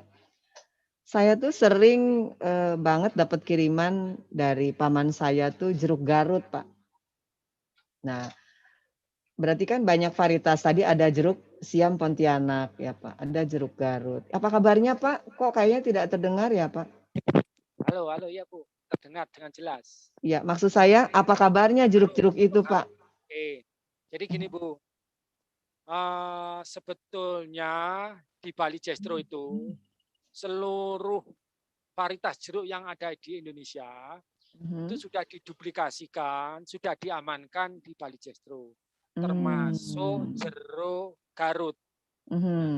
Termasuk jeruk Garut itu kita ada. Jadi yang jeruk Garut yang sudah dibersihkan dari penyakit-penyakit itu, penyakit sistemik itu ada di Bali Jestro. Nah, untuk pengembangannya memang tergantung kepada daerahnya, ya. Intinya Bali Jestro bisa mengawal teknologinya apabila itu dibutuhkan begitu. Dan jeruk Garut itu memang enak ya, manis dan asamnya itu cocok gitu loh. Manis dan asamnya itu senada lah, jadi rasanya segar, manis segar, seperti jeruk keprok Batu 55 sebetulnya. Tapi sekarang susah ya, mungkin kalau generasi sekarang susah ya Pak ya, taunya jeruk Mandarin impor. Betul. Jadi kembali lagi pada teman-teman di daerah Garut sendiri. Jadi kalau ingin mengembangkan, intinya Bali Jestro bisa untuk membantu teknologinya gitu. Tapi saya perjalanan di Garut di Bandung sana itu di pinggir jalan sekarang sepertinya juga sudah dijual di jalan-jalan itu, dikasih label jeruk keprok Garut begitu Bu. Mudah-mudahan bertanda baik ya. Iya. Oke, silakan Mbak Tia. Kembali lagi Pak. Sebenarnya apa jeruk yang paling menantang dalam perawatan Pak? Namun bernilai ekonomis tinggi. Oke, sebetulnya hampir semua jeruk itu nilai ekonominya tinggi. Cuman sekarang itu bagaimana kita pinter-pinternya untuk mengikuti perkembangan dan kebutuhan. Nah, ini contoh sederhana begini. Beberapa tahun yang lalu itu ada jeruk yang 1 kilo harganya sekitar 80.000 ya. Sekarang kalau nggak salah sekitar 50.000. Jeruk dekopon itu misalnya. Ya. Kemudian kalau kita perhatikan lemon itu harganya stabil di atas 20.000 ya, rata-rata 40 kan begitu kalau di supermarket. Nah itu harganya stabil itu lemon itu. Kemudian juga sekarang itu yang jeruk kecil-kecil itu tadi, ya, yang dimakan sama kulitnya, sama dalamnya, itu 1 tahun yang lalu saya beli di Jakarta 1 kilonya itu 175.000. Sebetulnya ini petani-petani muda ya, tentunya petani-petani muda, khususnya ya petani milenial, itu memang harus melirik ke sana ya. Jadi harus mengikuti tren kebutuhan ke depan. Jadi yang termasuk eksotis begitu. Nah, karena kalau kita misalkan mau mengembangkan jeruk-jeruk yang sudah umum seperti jeruk siam ya, itu kan harganya ya memang akan stabil di harga seperti itu. Tetapi memang ada jeruk-jeruk yang unik ya, itu yang memang mempunyai harga jual yang lebih tinggi. Meskipun itu nanti saya tidak tahu apakah bisa bertahan lama atau tidak gitu. Karena di Kopon ini sekarang mungkin harganya juga sudah sampai sekitar 50-an ribu mungkin, atau bahkan bisa di bawah itu sekarang gitu. Ya. Kalau boleh dikatakan yang jadi primadona dari varietas jeruk apa Pak saat ini?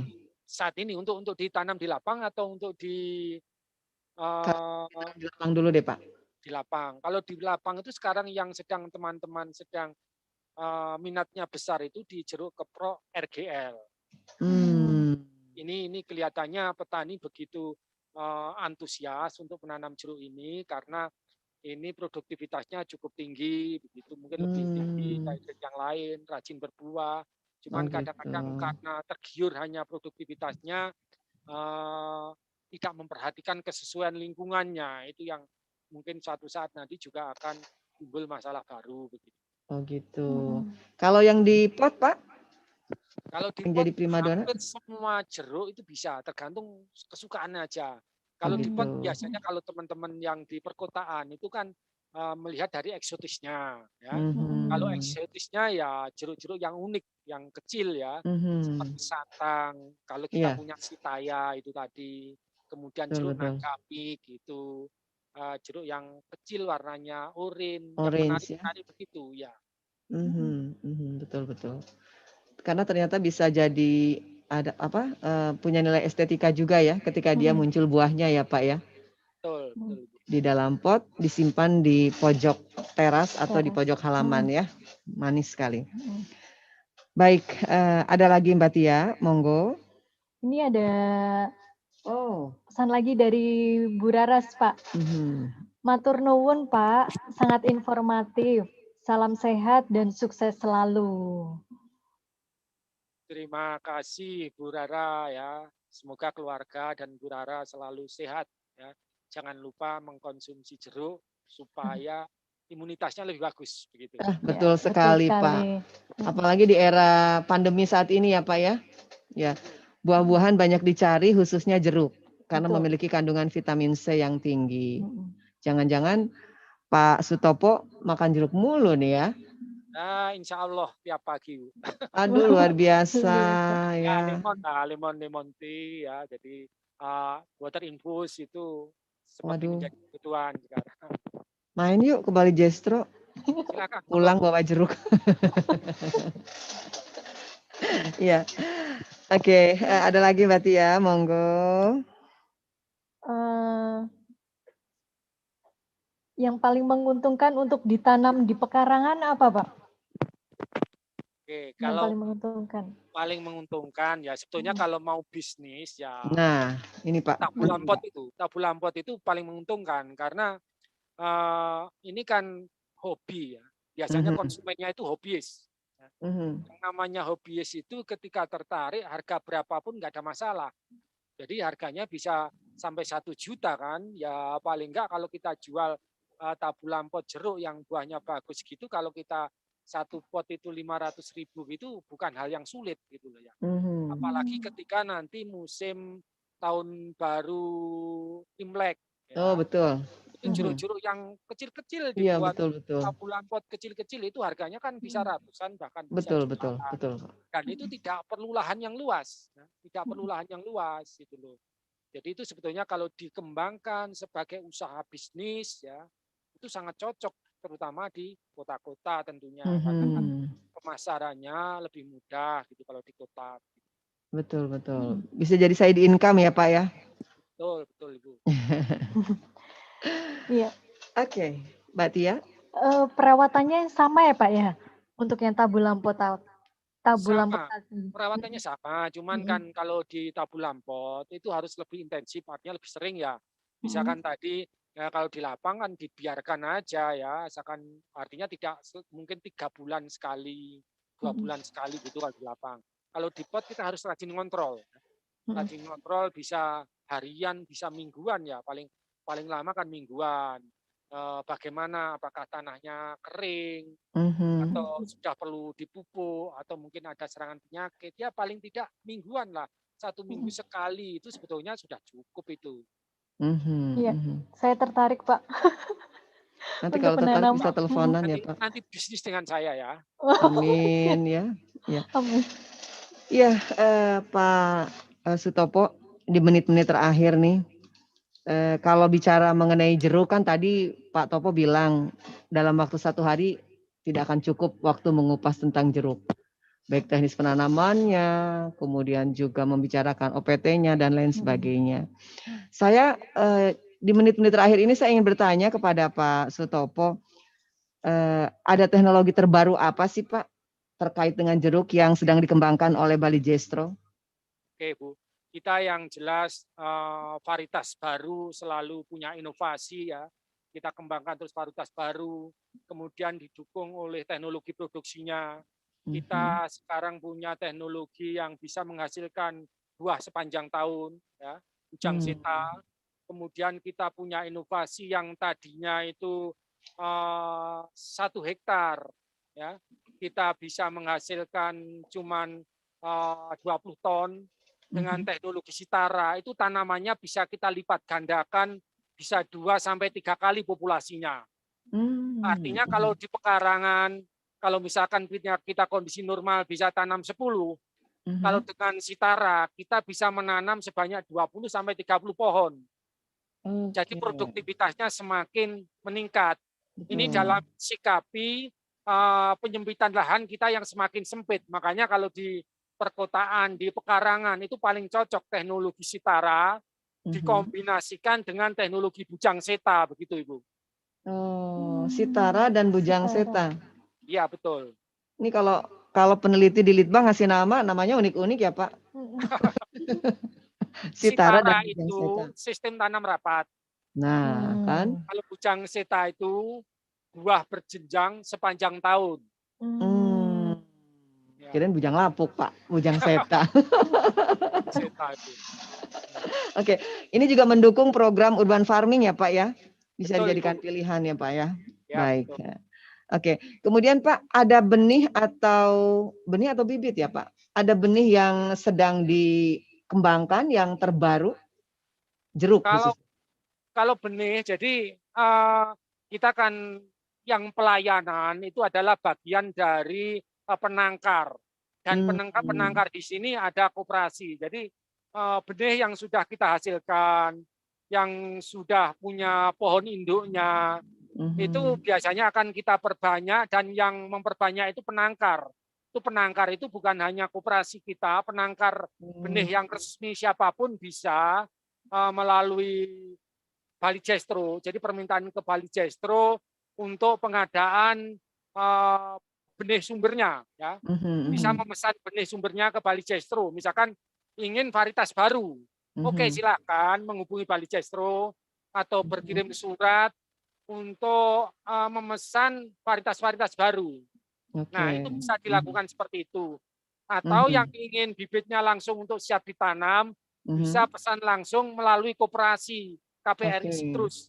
Yang itu ternyata sudah ada di Tokopedia juga sudah ada. Ya, Pak. Jadi sebetulnya kita juga sudah online, Ibu. Oke. Juga pengawalan teknologinya ya, Pak ya? Oke, bisa. Bisa, oke. Baik. Oh ya, Pak. Kalau sentra jeruk di Indonesia itu di mana sih, Pak, sebetulnya?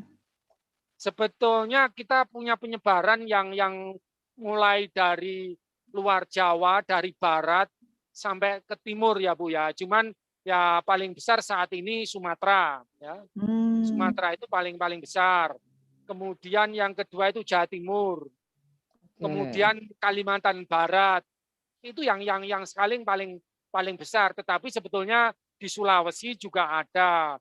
Kemudian Papua juga sudah mengembangkan. Jawa Tengah juga sudah mulai mengembangkan. Hampir setiap daerah sebetulnya sudah cukup banyak jeruk begitu. Oke, baik. Ya. Jadi menambah pengetahuan ya Mbak Tia. Dan tentunya juga Sobat RPC yang tetap setia berada di Instagram Sobat RPC dan Facebook Sobat RPC ya. Mudah-mudahan apa yang disampaikan Pak Sutopo menambah wawasan kita dan membangun minat kita untuk motivasi kita untuk menanam buah jeruk. Ya, atau yang sudah menanam buah jeruk seperti Mbak Raras tadi ya, ada Pak Citmat, terus bersemangat ya untuk meningkatkan produksi jeruknya. Daunnya Mbak Raras mudah-mudahan tidak kembali berulat, dipangkas dulu katanya. Oke, Pak Sutopo, ada lagi nggak Mbak Tia yang mau ditanyakan? Sudah, oke. Di menit terakhir ini ada tidak yang ingin disampaikan Pak untuk para petani jeruk, untuk para petani milenial? Monggo Pak. Oke, jadi ini saya posisinya di saung dan belakang saya semakin gelap karena hujan, Bu. Oh, iya betul. Oh, sudah turun hujan ya Pak ya? Sudah turun hujan, cukup deras. Tapi saya tetap semangat gitu. Oh, semangat. Terima kasih Pak, luar biasa. Jadi untuk sahabat petani Nusantara, ya Bu, petani jeruk se-Nusantara, baik mulai dari Sumatera, karena banyak sekali Sumatera sana, di daerah Karo, kemudian di daerah Pagar Alam, ya, jadi cukup banyak. Kemudian di Kalimantan, baik itu di Kalimantan Barat, Kalimantan Tengah, ya teman-teman food estate yang sedang juga pengen menanam jeruk, kemudian Kalimantan Selatan dan Jawa Timur, serta Sulawesi dan Papua yang juga sedang aktif mengembangkan jeruk. Intinya semua petani jeruk Nusantara. Jadi jangan merasa lelah untuk mengembangkan jeruk, tetap semangat ya, tetap semangat dan selalu sehat ya, selalu sehat, terutama dengan mengkonsumsi jeruk. Jadi jangan lelah untuk selalu berkarya. Mudah-mudahan saya doakan semoga semakin sukses dan selalu sehat semuanya, termasuk tentunya kita dan keluarga kita semua. Amin. Semuanya aman dari COVID, Ibu. Amin, amin Pak. Semoga COVID cepat berlalu ya Pak ya. Amin, Bu. Amin. Ya. Baik, Sobat RPC, dimanapun Anda dapat menyimak siaran kami, sampai juga kita di penghujung jumpa di kesempatan Saung Tani, sarana ruang informasi tani di kesempatan hari ini. Pak Sutopo, nyun sewu, kita berfoto dulu ya Pak. Boleh, kita berfoto dulu. Oke. Kita sedang berfoto dulu. 1, 2, 3. Oke, terima kasih Pak. Sekali lagi terima kasih Pak Sutopo. Terima kasih. Salam untuk teman-teman semua, Ibu. Iya Pak, Bapak berkenan menjadi narasumber. Kiranya Bapak tidak keberatan kalau kami kembali menghubungi Bapak suatu saat nanti. Silakan Ibu. Baik, terima kasih. Salam kami untuk teman-teman dan semua petani jeruk di lingkungan Bapak. Oke, salam kembali dari Bali Jestro. Baik, terima kasih Pak. Terima kasih Pak. Mbak Tia, sampai juga loh kita di penghujung jumpa. Jangan lupa, acara ini terlaksana karena ada kru RPC. Siapakah dia? Ada operator siar yaitu Mas Riki, kemudian produser siar Pak Yudi Ilyasa, kemudian produser acara Ibu Osi Widya Rosita, kemudian supervisor kita Bapak Warih Kusumo. Dan operator siar kita sekarang Kang Deru. Oh iya, Kang Deru. Ya, terima kasih, tetap setia memfasilitasi kami hingga acara ini bisa berjalan dengan baik. Ya. Akhirnya Sobat RPC yang ada di Facebook, yang ada di Instagram, juga Sobat RPC yang tersambungkan di live streaming YouTube 88,6 FM RPC, Radio Media Petani Indonesia. Terima kasih untuk bersama kami hingga akhir acara ini. Mbak Tia, terima kasih. Iya, terima kasih juga Bu Vera. Kita ketemu lagi ya. Iya. Kita sama-sama nanti dengan narasumber yang lainnya tentunya. Demikian. Maju terus pertanian Indonesia, petani Indonesia maju, mandiri, modern. Assalamualaikum warahmatullahi wabarakatuh. Ingat pesan ibu, pakai